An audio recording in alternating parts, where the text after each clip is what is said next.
8分でわかる、三木城の戦い。1、羽柴秀吉は織田信長から中国地方への遠征を命令されました。秀吉は1577年10月に播磨の国に入国し、織田に従わない城を攻撃します。播磨の国の多くの国衆が織田に従っていたため、1ヶ月もかからず東播磨を平定することができました。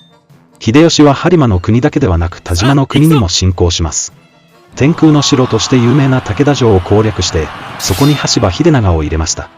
さらに秀吉は西播磨の上月城を攻略し、尼子勝久と山中鹿之助を入れました。